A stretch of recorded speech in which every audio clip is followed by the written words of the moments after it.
Welcome to Conversations with Anne Elizabeth, the podcast inspired by my book, I'm a Registered Dietitian, Now What?, where I have the absolute joy to sit back, relax, and have a conversation about nutrition with a variety of people who share their passion and purpose, especially registered dietitians. My conversation today is with Ellen Davis, who found her passion for nutrition as a collegiate athlete and became a registered dietitian and a certified sports specialist in sports nutrition. Make sure to go check out my book, I'm a Registered Dietitian, Now What? It is available for purchase at AnneElizabethRD.com. You can also catch up on my blog post and everything Anne Elizabeth. Ellen was always passionate about being an athlete since 7th grade, where she ran track and cross country. It wasn't until college did she realize the connection nutrition had with her performance and health as a Division I athlete. She suffered from many injuries and realized how not fueling her body properly was part of the equation. By being an athlete herself, she wanted to help other athletes learn from her experience and now spends her time working with athletes at all different levels and all different sports. Ellen is one of the most kind and genuine women I have met, and she is also a fantastic dietitian. She truly cares about her clients and believes their successes are also her own. Please enjoy my conversation with Ellen. Well, since we're kind of talking about becoming a dietitian and never thinking about where you'd be today, when you first started thinking about being a dietitian, talk to me about, we've known each other for a while, but I don't know if we ever really talked about your beginnings and how you decided that you wanted to be a dietitian. So tell me more about that. Yeah. My career as a dietitian started far before I had a degree. I feel like I truly developed a passion for nutrition and dietetics when I was running track and cross country at the University of Missouri. I had started my track career as a little 7th grade runner in middle school and, truly never had to think that much about nutrition and how it affected my performance as an athlete until I went to college. My parents were really great about taking care of that aspect for me and having, sound meals on the table when I got home from practice every day. But when I went to college, there was just a million different options available through the cafeteria and, extracurricular activities, obviously. So I realized far too late in my career as a Division I athlete that I was making really poor fueling choices and ended up hurt a lot and couldn't really figure out why and was super frustrated because I was spending more time cross-training than actually competing and wasn't really able to spend that time doing what I went there to do. And so it had, came to the point in my academic career that I needed to make a choice in what I was going to do and realized that a profession as a dietitian, specifically a sports dietitian, eventually would be something that I'd be really interested in because at the time, the University of Missouri didn't have a sports dietitian on staff. And that was just really kind of at the beginning of this movement to hire sports dietitians at the professional level in the Division I, II, and III level. So I made that my goal. So I was accepted into the coordinated program at the University of Missouri and did all my internship and classes and then continued to compete as an athlete all at the same time. Oh my God, that's like a full-time job. It was, looking back, it was a challenge, but, I think that's what we do as dietitians. We just put our head down and do it. And just go for it. Yep, and try not to look back. But now, looking back, what was that? I started the program probably 8 years ago, I suppose. Now my former roommates give me a hard time about, how stressed I was all the time because I was never home and I would leave very, very early in the morning and be gone for 14 or 15 hours in the day so that I could get my internship hours in, still getting all my workouts done, usually on my own, because I couldn't meet with my team to do those workouts. Oh my goodness. And then would find dinner, at the the training table and then get home and then try to do homework or whatever. So, it was an intense year to a year and a half, but, like I said, you just now got through it. Yeah. Now you look back, like you said, it was 8 years ago, but you're like, oh, I was probably kind of stressed. Yeah. I feel bad for them sometimes because I probably wasn't a very great roommate at the time. They still talk to you though, so that's good. Yes, they do still talk to me and still give me a hard time. So I find it interesting that you made that connection with your performance as an athlete and how food was affecting your performance and being injured. So was there something that specifically a certain injury, or you just never felt 100% as an athlete? Yeah, I just never really felt 100%. I actually ended up with, I think my grand total was 5 stress fractures throughout my career just at Missouri. So in 5 years, I had 5 stress fractures. At one time, I had 3 stress fractures at once. Oh my gosh. In different parts of my my foot and then my shins. And so, now as a dietitian looking back, I'm assuming that my calcium intake was not adequate. I was probably severely deficient in vitamin D. And truthfully, I mean, I have no shame in saying this, but I was overweight. I was probably easily 10 to 15 pounds more than I should have been trying to do what I was doing as an athlete. I was carrying too much weight. And for a normal human being would have been perfectly fine, but running 60 or 70 miles a week, carrying that much mass, it wasn't. It was hard on your body. Yeah, it was just hard on my body. So, and I'm the type of person that as an athlete, it's hard for me to understand. It was hard for me to understand the importance of recovery. I just tried to go 100% every single day because I thought that's what you were supposed to do. It was really hard for me to listen to my body when it said, slow down, take a day off, even if coach says, this is what you're supposed to do. So I pushed and pushed until I literally broke. And you did. Yeah. Oh my goodness. Once I figured that out and really started putting into practice what I was learning as a student, things turned around, really pretty quickly. So I always use that with the athletes that I'm consulting with now is, try to give them that real life example of, the difference that it can make in your performance and your overall just happiness. Sure. Because it can have a lot to do with that. So when you were doing your coordinated program and you were still running track, did you notice, just from your knowledge of learning during that, getting your internship hours in, did that start to repair your kind of nutritional status and your ability to perform as an athlete? Yeah, it did. It was still tough, with the schedule that I was trying to follow. Well, being gone for 16 hours a day.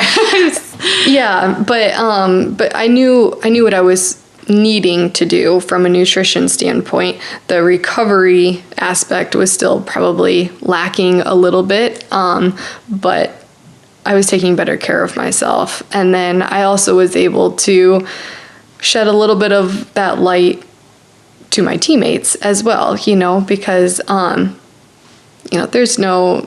there's no secret in the fact that there's some disordered eating that happens on an endurance cross-country team or, with a track team. And I kind of became the mama bear as far as being a team captain and then also having a little bit of nutrition knowledge base as well. And so, I didn't necessarily know what I was doing, but I knew that I was headed in the right direction as far as being able to help others, because I think that's why we become dietitians, because absolutely. we just want to help others, find their success in whatever that is. In any situation, like you said, teammates, your family, your friends, and then possible clients are part of that too. But we do kind of share the love as dietitians with everyone that we know, I think. Yes, absolutely. And usually it's not just about what our clients or friends are eating. It's so much more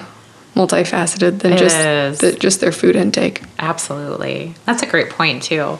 So thinking about your internship Since you were so busy, how was the internship process for you? Because it's a little bit different than a lot of internship programs.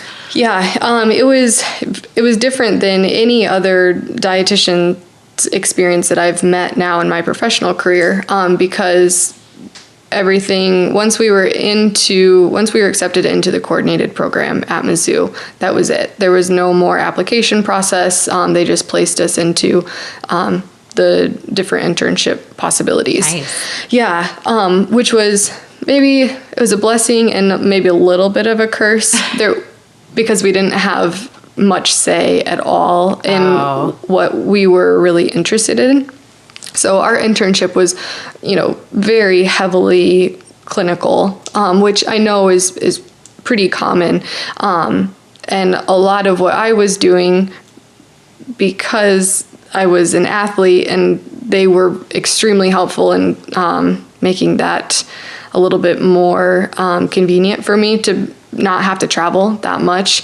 I did a lot of work on campus, and so did, several weeks in campus dining, and then all of my clinical setting was on campus as well at the hospital on campus, and so I never had to go very far. You didn't have to go very far. No. But yeah, it was interesting. It was good probably to get it done and to accommodate your life at that point. Yes. But do you kind of feel like you wish you would have had a little bit more experience during your internship? Yeah, I do. I just think that it would have opened my eyes to a variety of different situations, and I would never give up my opportunity to compete the way that I did, but being able to travel somewhere and see a different part of the country while completing that internship process is something that I've always thought would have been, really very exciting. But like I said, you got to give and take. You can't do it all. I agree. I think it's about that too. I'm like, if I go do it again, I would go somewhere. I really wanted to do it in Puerto Rico, and I'm like, I should have just did it. Mm-hmm. Why didn't I? Yeah. But maybe someday we can do like a fun dietitian redo internship and just go visit other places. I think that'd be great. That'd be fun. Yeah, let's start planning. Like a midlife dietetic internship. Yeah.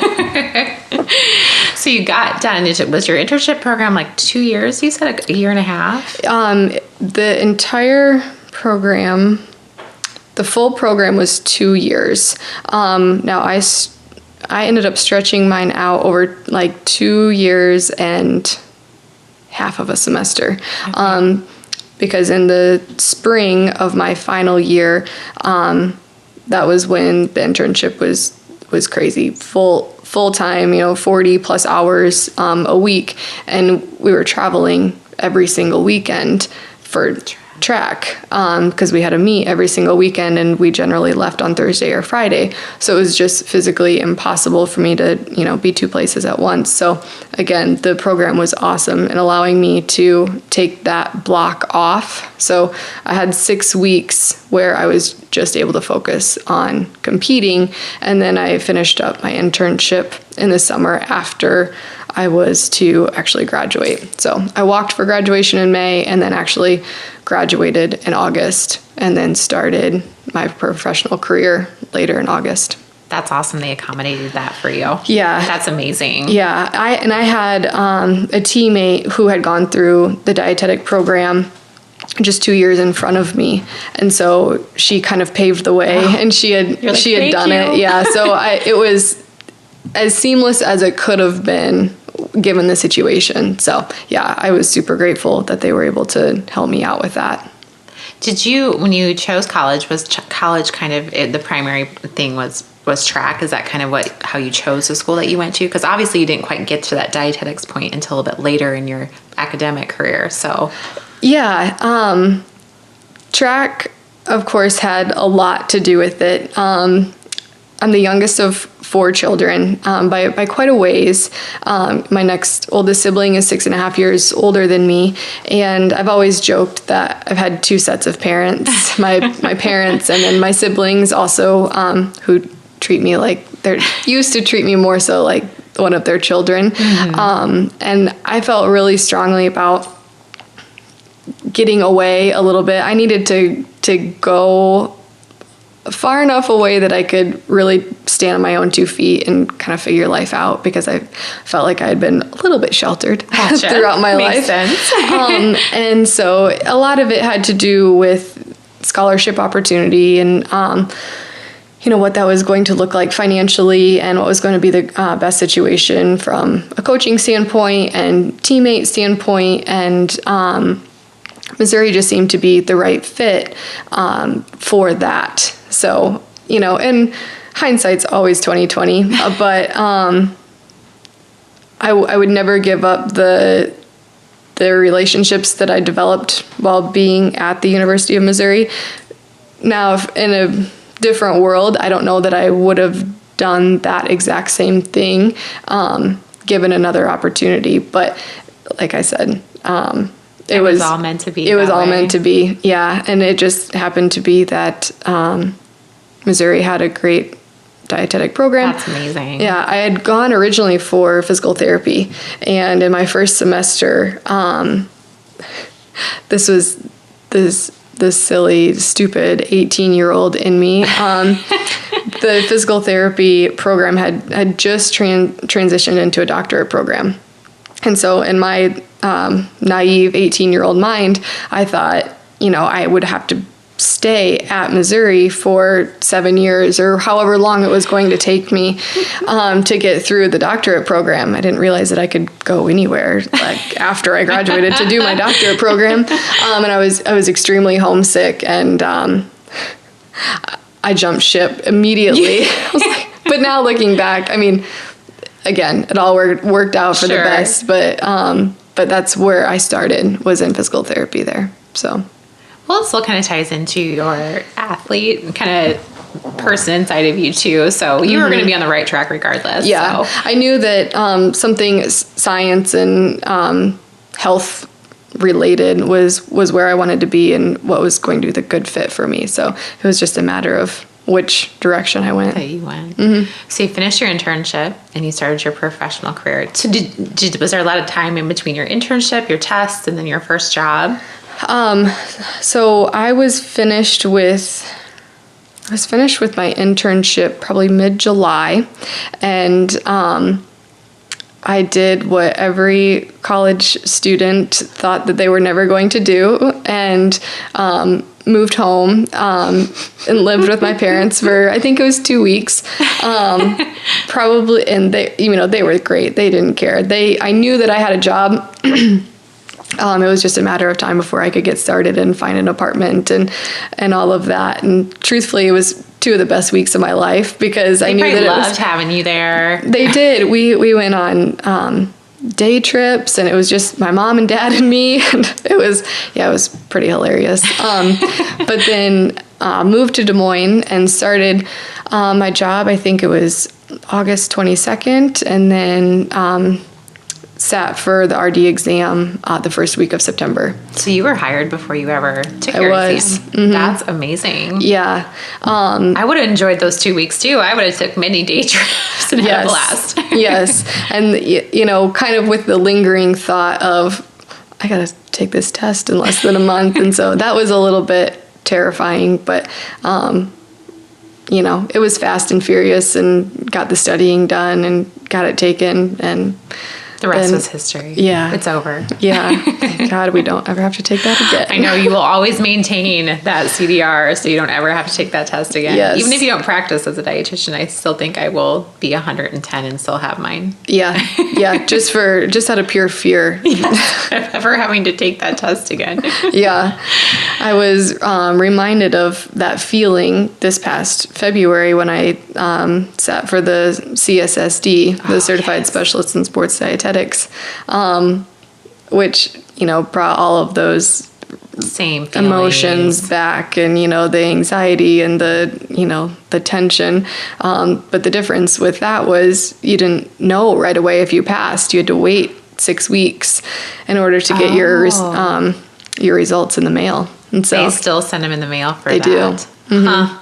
So it did probably completely take you back to that test. It did. And the best part about that is I'll have to retake that exam once every 5 years, just like all the other specialist certifications. Yeah. So, but you got your first one done. That's a go. Now you have kind of an idea of what to expect. Yes. A little bit better. Yeah. Than you do otherwise. Yeah, and it's different when you're studying for something that you know that you're really passionate about, and a little bit more specialized in that sense. It's not quite as broad of topic, but still plenty of studying to do. Oh, I'm sure. So. Well, let's go back to that first job that you started right after your internship and test, and where was that at? I was a in-store dietitian for Hy-Vee here in West Des Moines. So you did retail? Yes, I did the retail scene, and I think for probably the first year of my career, I felt like a fish out of water. We had done all of this internship work, and we were supposed to know how to be a dietitian, and you get into the real life situation, and you think, what? How do you do this? And so that was a really valuable learning experience. I felt very grateful to have the experience at all, and had the opportunity to connect with a variety of community members, and had a really wonderful group of dietitians to get to know and kind of bounce ideas off of. It was a good first job. Spent. Mm-hmm. Well, it's probably a little bit different too if your internship was very much clinical focused. Yeah. And you didn't really have a lot of experience probably in a community setting outside of maybe some food service, campus dining type thing. So right. That I could totally understand. Yeah. How you felt a little bit like, oh gosh, now what do I do? Now what? I knew that being in the preventive side of things was where I really wanted to be, though. So I knew that it was just a matter of time before it started to click a little bit easier. And, you had the opportunity to get your hands into a lot of different scenarios being in retail. And on that preventative side, because that's basically what retail is that preventative side. Yeah, absolutely. So how long how long did you do retail for? So I was there for about 2.5 years. And then... Did you ever feel like you were a fish in water at the end of the 2.5 years? No. No? I didn't. It was... The store that I was at was truly unique in the customer base and kind of what their focus was. So I honestly didn't really feel like I found my groove. But like I said, still truly grateful for the experience. And, being in retail, you have the opportunity to keep up to date on all of the newest products that are coming out, and that practical application of taking a customer from a consultation and showing them what the foods that are available to them, that's really valuable. Something that I probably would have never recognized as a dietetic student, that feasibility is just really, really nice. But had kind of at the end of that time spent at that store, felt like it was time to challenge myself in a different part of dietetics, and then had an opportunity to actually work with a family privately as their dietitian and cook. So that was another really unique experience. So that was job number 2. That was job number 2. So you go from retail, and then you go, that sounds very intense to me as being like a family's dietitian and cook. Or did you call yourself a chef? I did not call myself a chef. Yep, I called myself a cook. I don't have any formal culinary experience. So in true dietitian fashion, I feel like, I walked that line, and sure. I just always joked that I was a dietitian that was able to prepare meals. Yep, exactly. My mom taught me how to cook really well, and then I added the dietitian aspect to it to make it a little bit healthier. So let's talk about that. So how big was the family? How many members? Family of 5. Yeah, 5. So mom, dad, 3 kids. Yep. Mm-hmm. And then was there a certain focus? I mean, what was our reasoning for hiring a dietitian? They were an extremely active and athletic family made up of current athletes, former athletes, and just had a desire to learn how to eat healthier. And we're looking for that just that convenience factor. So that was a really great time spent. You know, of course, being a part that close to a family brought in a completely unique aspect, but really did feel like I became part of the family. Sure. Which, again, was a blessing and a curse at times, because as dietitians we get so invested into the health and well-being and the happiness of anyone that we're working with, and then to put yourself into that position to be working just side by side with them, like exactly. jumping into their family.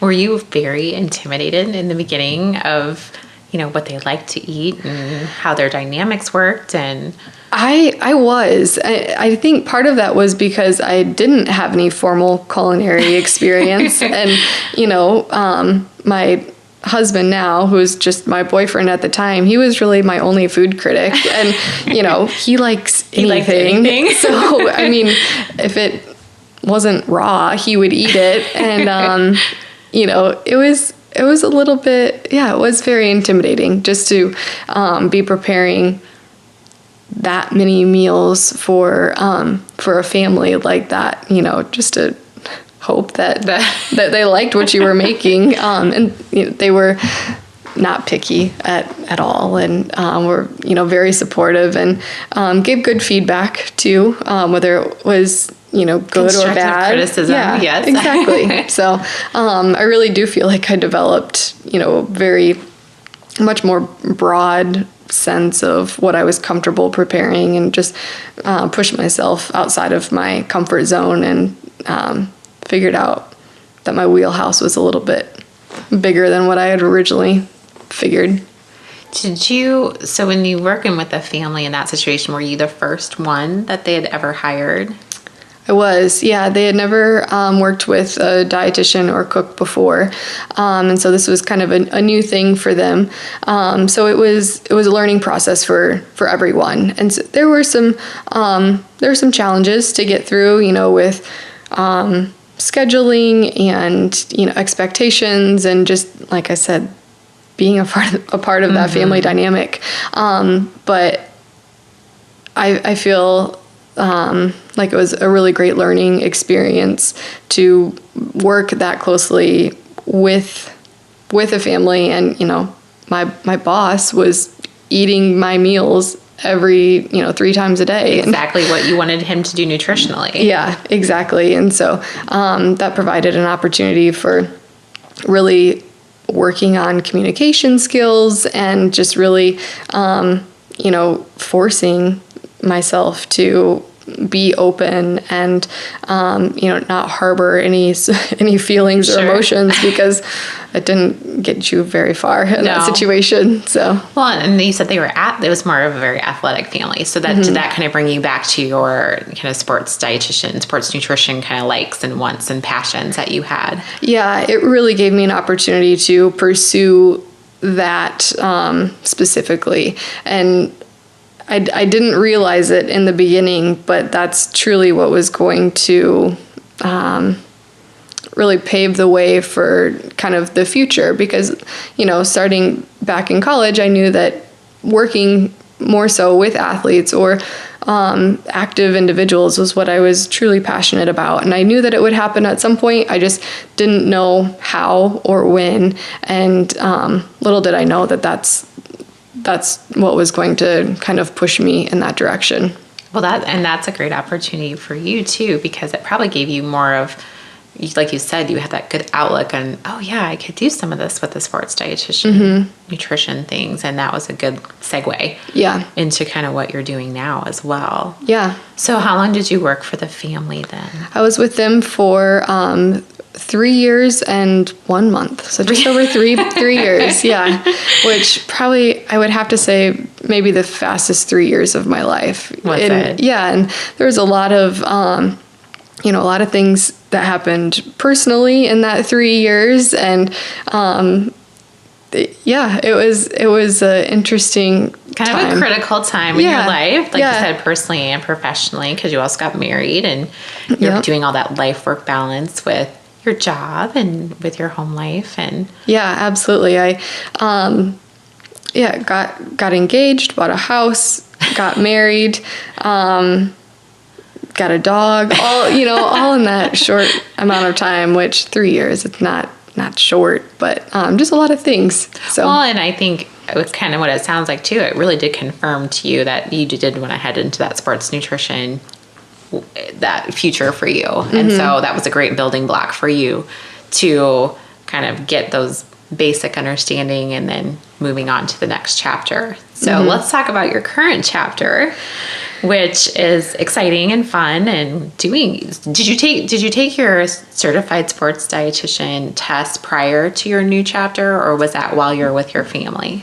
It was while I was still with the family. I had acquired, plenty of the required hours. Which is, how many hours is required for that test? 1,500, I think, if I remember correctly. Hours? Yeah. Wow. I feel like that I should know that like right offhand. Well, you probably had more than that. Yeah, too. It was because essentially I was working full time for 2.5 years by the time that I applied to sit for that exam. So yes, I was still working with the family when I sat for the certified specialist exam, and then knew that I had passed in. Woohoo! Yeah. Were you shocked that you passed? Or did you feel like you were pretty confident? I was relieved. I won't say I was shocked. I won't say I was confident. I was relieved. There were tears of joy, and it kind of solidified that thing. I guess the way that I put it is, if you've ever had something that you set your mind to 8 years ago, 10 years ago, and you knew that was a goal that you wanted to accomplish, and then actually going through the process to do the studying and do what you needed to do, and then accomplish that goal. I mean, it was just kind of a big weight lifted off my shoulders. And, in hindsight, by doing that and taking that plunge and just committing to actually completing that, really opened the doors for me into the current chapter that I'm in. So, and your current chapter has been a lot of kind of you doing your own thing, like you really kind of putting yourself out there and starting your own business and doing that aspect of entrepreneurship, which is scary, kind of like your test. Yes. Yep. Yes. That, it was certainly, an interesting year.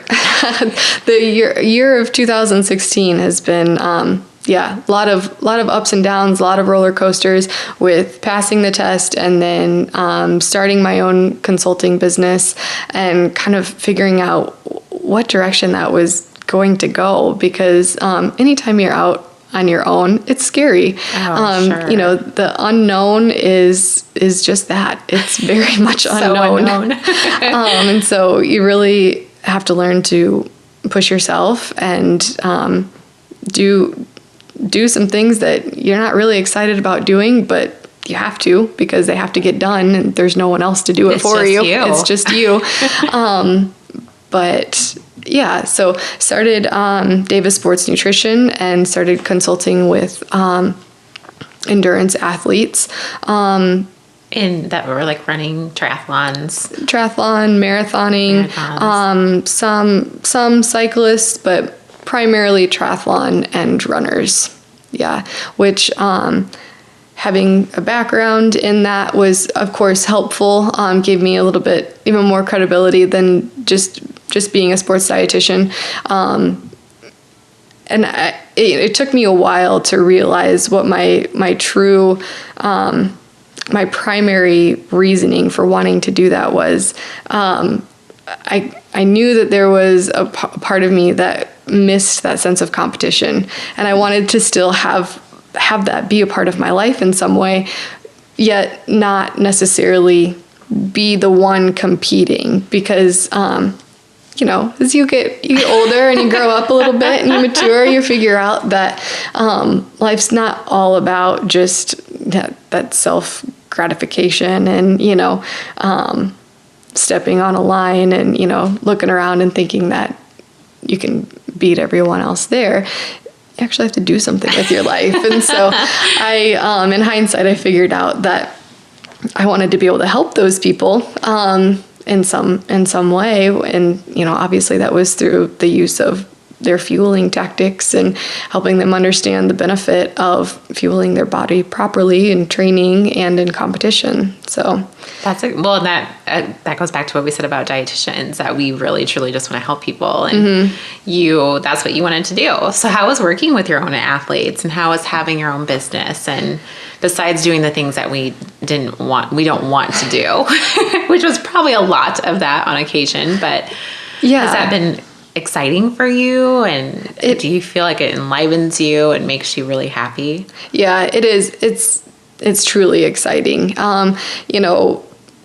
People will often ask, what's the best part about your job or what you do, and it truly is the to see an athlete get it, for that light bulb to go off, for them to experience the benefit of sound fueling, and then to really make that connection to what they're eating and how they're performing. It's something that as dietitians we're really passionate about. The value of food, and not only food but good food, real food. Yeah, not all the manufactured stuff that is pretty common in sports nutrition. There's a million different sports nutrition products. But helping athletes understand that you can rely on just real food. It doesn't have to come from a package, or it's especially formulated for. Yes, exactly. It can be a glass of milk. Yeah. Or Greek yogurt. It's just quite a wonder child. Yeah. But no, it's fun. And like I said, I'm able to experience a little bit of that competitiveness that's still harbored deep within, It will be forever. Yeah. Because that's who you are. Yeah, it will be. I've tried to step away from it before multiple times, and I don't feel like myself, and so I really enjoy channeling that now into my athletes. And sometimes it's not just about the nutrition. I'm not a certified coach in any way, but helping athletes understand the value of goal setting and writing down your goals, whether that's nutrition or from a training standpoint or a recovery standpoint. It's all extremely beneficial. And so helping them, again, just be successful. With everything. Yeah. Putting the whole package together, which you've realized and experienced your own self as an athlete. Yeah.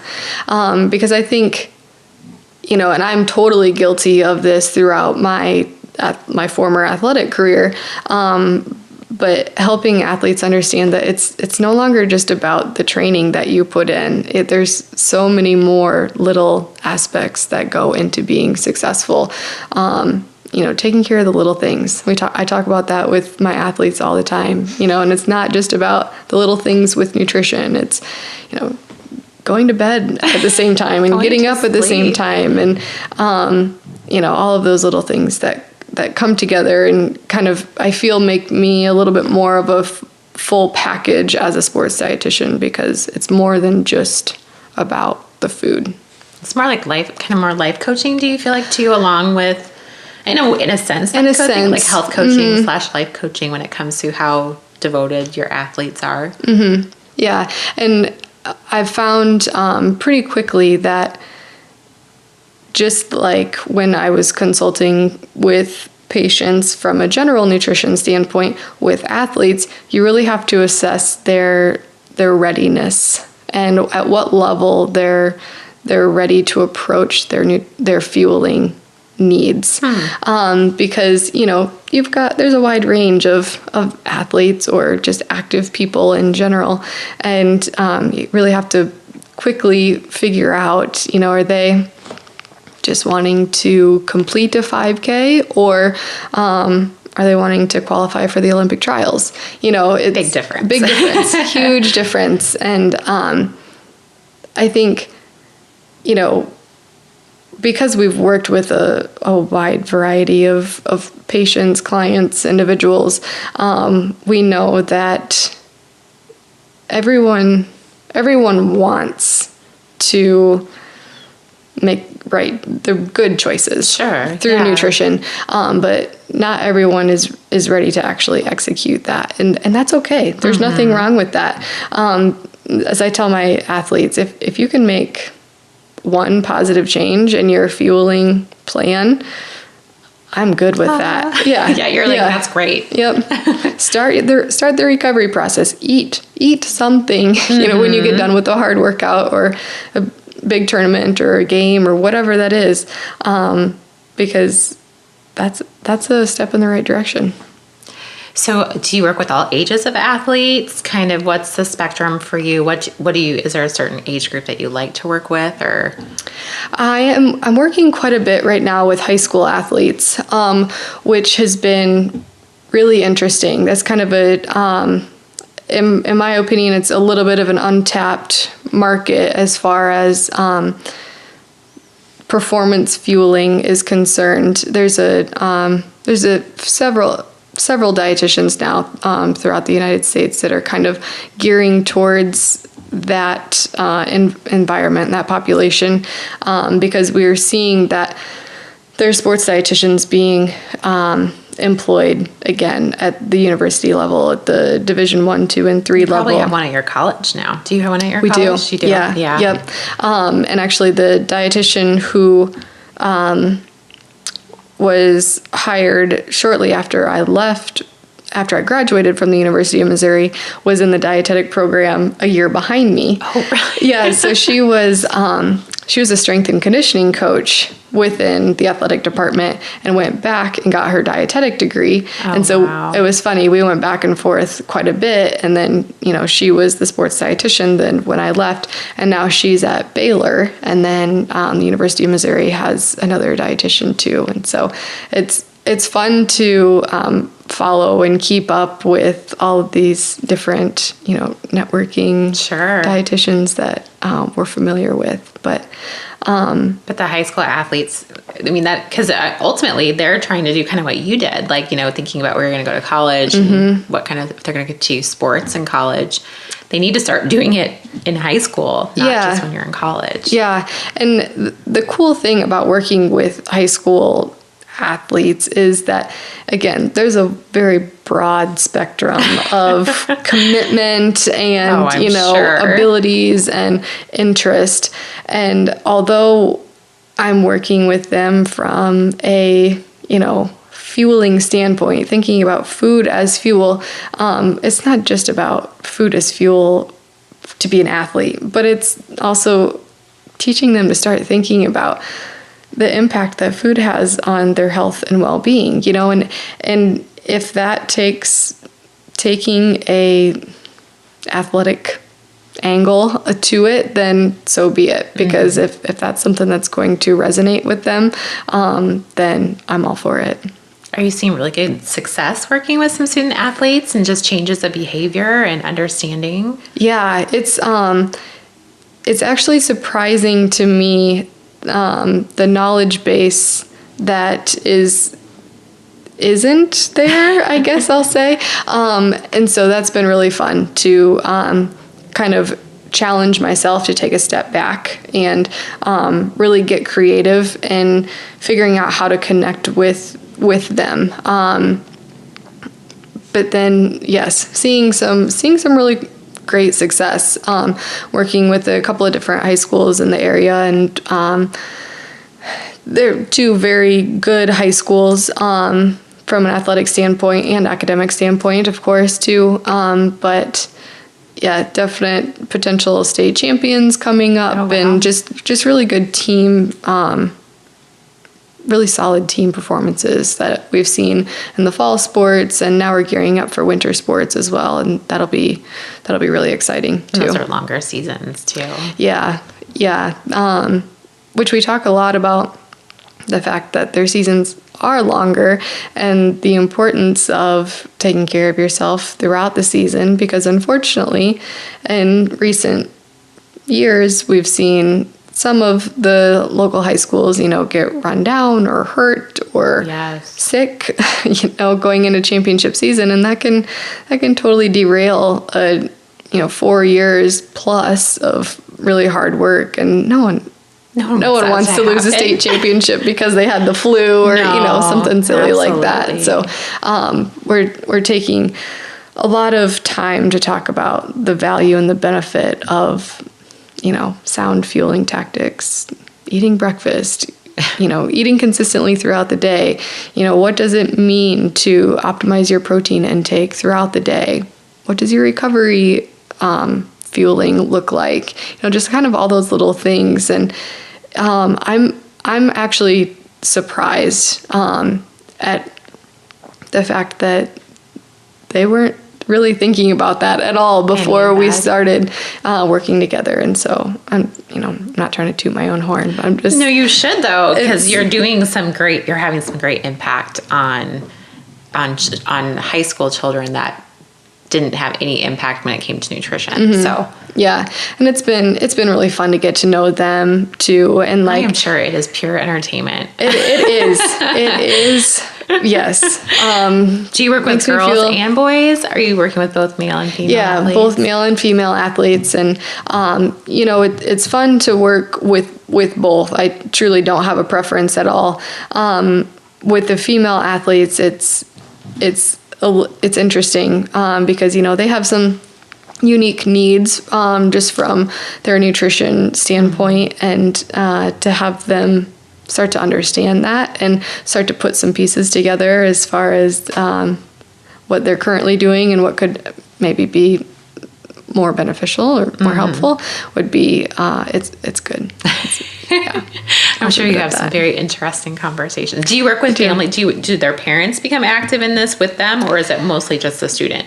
I encourage a parent to be active in the consultation process if at all possible, because of course the parents are responsible for providing the food that's available to them. Your parents did that for you. So and you didn't think about it. So. Absolutely. Yeah. So in that one-on-one consultation environment, I definitely encourage a parent to be available. And all the kids that I've been working with, their parents are more than happy and more than excited to be a part of that. Good. But then, having the opportunity to connect with more of the community in a more, I don't want to say intimate, but just getting to know families like that a little bit better just makes me feel a little bit more like I'm at home, in the community that I grew up in. Grew up in a very small community, and everyone knew everyone, which was good and bad, but not that Des Moines is huge by any means, but you can, like I said before, you can feel like a little bit of a fish out of water if you don't start to develop those ties somewhere and somehow. And so being able to do this has given me that opportunity, which just makes me feel, a little bit more comforted, I guess. Well, when you're part of a community, you do feel more comfortable. Yeah. Do you, with your CSSD, do you feel like that's been a really huge benefit for you now that you're working in the school setting with these high school athletes? I mean, do you ever regret taking that test, or do you feel like it's been very beneficial for your career? Yeah, never have regretted taking that test. At the time, I questioned it. Is this really necessary? Because I had the knowledge. It's just a matter of applying it in that test setting. But I think having that certification just gives you a little bit more credibility, and even if it's just from my own personal self-confidence standpoint. Again, like I said, having set out to do that, 8 years ago when I started on my quest to become a dietitian, just checking that off the list, it just... That's that competitive nature in you too, probably, or like check off. Just a little bit, yeah, I suppose. But yeah, I would... It was well worth it, and just that motivating factor to stay up to date on the latest sports nutrition research, and being able to network with other like-minded sports dietitians, and then be able to have the opportunity to continue to stay up to date with all arms of nutrition, because it's impossible to know everything, but knowing the right person and figuring out how you can, tap into learn that. Yeah. It's all about the friends that you have. I agree 100%. And you're only one of a few CSSDs here in Iowa, correct? Yeah. Last I checked, I think I'm one of 5, maybe. And I can't be 100% for sure on that. It's changing consistently, and there is a database available, through SCAN that you can keep up to date with that. Well, that's exciting. Yeah. You should be very proud of that. Yeah.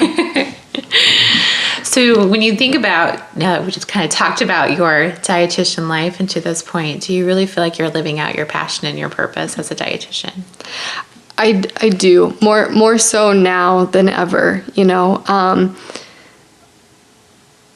I'm not one to be overly confident in myself. I never really have been, but in this chapter in my life, I've said more times going home to my husband that, I think I'm actually good at this. And I don't know that it's because I'm a great sports dietitian. I think I'm becoming a better sports dietitian, and I think that will be continually evolving. But I do feel that I'm able to connect with the clients and the athletes that I'm working with more so than maybe someone else could, or I'm sometimes too empathetic. I think I get too involved in their life and the value of their success, but I don't know. I guess I can't say that that's a bad thing. No, not at all. I think that's an amazing thing, because it just shows that you really care about what you're doing and who you're helping, because you've been that person and you needed it in your life, and now you're paying it forward and giving it to those people that need it. Yeah, and I say that to my athletes a lot. I'm always 100% brutally honest with them, and I don't hide anything when I'm talking with my athletes. That's good. And I'll tell them perfectly embarrassing stories that I've experienced in my own life, and I'm just there to tell them that I don't want this to happen to you, and I wish that I would have had someone to ask some of these questions, as I was figuring out where I was going to go to college and what I was going to do and how I was going to do it.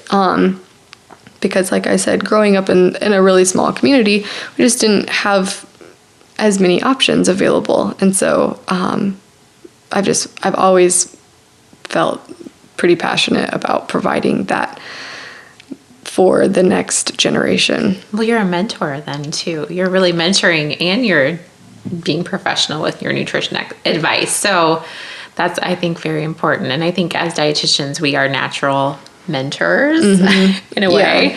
So you're really combining two things that you really, really love. And that's exciting. That's what I love about dietitians in general, you know, and the group of dietitians here in Des Moines that, you know, we've gotten to know really well, is that everyone does it. You know, again, there's parts of what we do that are tough and that you know, not everyone's crazy about, but we keep coming back for more, you know, because We do.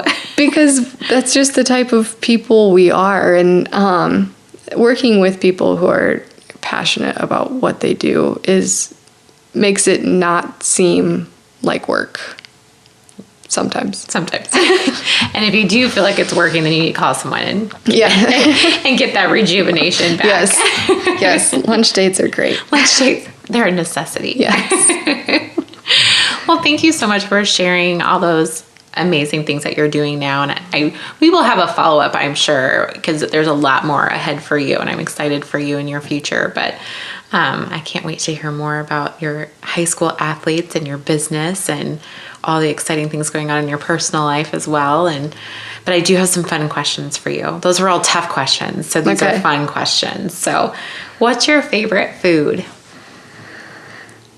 All of them? Is that an appropriate answer? Sure, that's a great answer. No, what's my favorite food?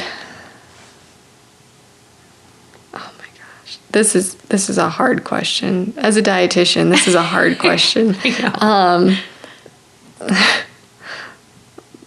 The food with the most flavor? You like flavorful foods? I do love flavorful foods. Do you like spicy or just more herbs? Mildly spicy. Mildly. Mm-hmm. And I blame that on my husband, because I would say I was pretty tame in my palate for the longest time, and then I was cooking enough for him, and he started putting, you know, sriracha on everything, and I got mad at him, and I said, I can make it taste better than just sriracha. So got a little bit more creative with the flavor combinations. Flavors. And that one's wine. Is that wine? Grapes. Well, grapes is a great answer. What's your least favorite food?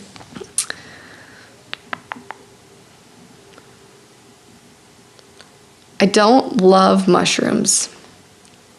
I don't love mushrooms. That's a great answer. These are hard. There's not very many foods that I don't like. That's the problem. That's great. I'm jealous of you because I do have foods I don't like. What don't you like? I don't like corn at all. No corn. Okay. Nothing.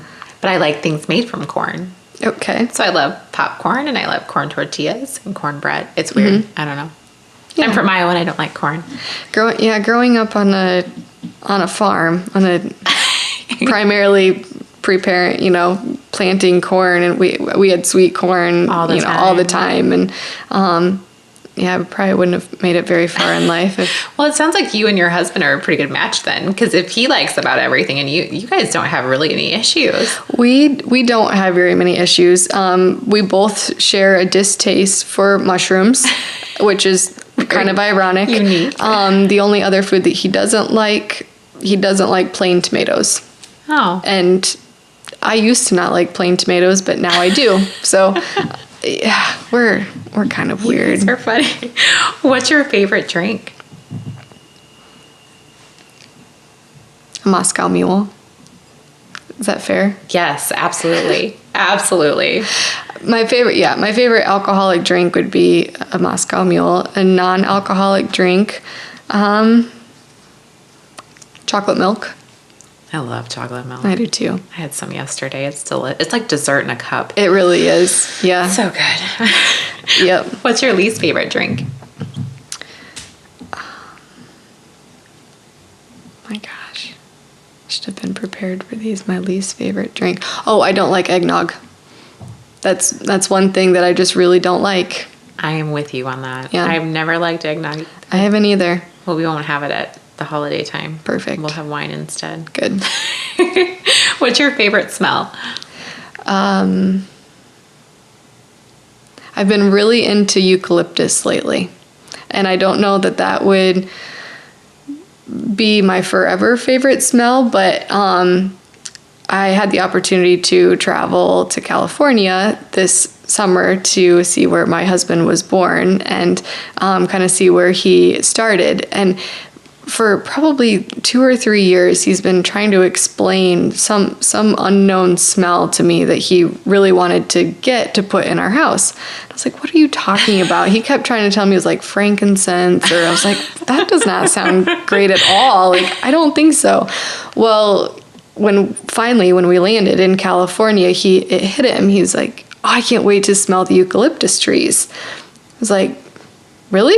Is that the smell that you've been searching? Missing. And so we got there and we, could smell fresh eucalyptus, and I fell in love. And so that and evergreen. I love the smell of Christmas. So anything Christmas related is they're kind of similar. Yeah, which I didn't really realize, but yeah, that's my current jam. Your current jam, like that. What's your least favorite smell?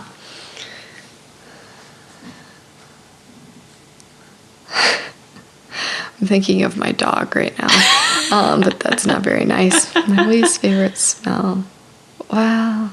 It could be your dog. Growing up on a farm with pigs, I have a love-hate relationship with the smell of pigs. I hate it because it sticks with you, gets stuck in your nostrils, and you just can't get rid of it. But I love it because it reminds me of home, and you can't get that anywhere else. And, when you pull onto the gravel road and you pull into mom and dad's house, you know that you're home. I'm home. Yeah. But then bringing it back to... You want to leave it there. Yeah, I want to leave it there. And, I don't want to really relive that. Sure. When it comes to food, what's your guilty pleasure? A brownie sundae. A nice from scratch. Yes. Made from scratch brownie sundae. A warm fudge brownie with ice cream on top and a dollop of peanut butter and hot fudge. Oh my gosh, that's specific and sounds amazing. Yeah. If you were at our wedding, you know that we didn't have cake. I don't love cake except the cake that my mom makes, and she made it for our wedding, and so that's why we had a small cake there. But we had apple crisp and ice cream at our wedding, and that would be a close second to my brownie sundae. But yeah, that's my guilty pleasure. Well, thanks so much for sharing those with me, and thanks for coming today. And again, I look forward to your future, and I look forward to our wine around the Christmas time instead of eggnog. Yes, absolutely. Cheers to that. Cheers.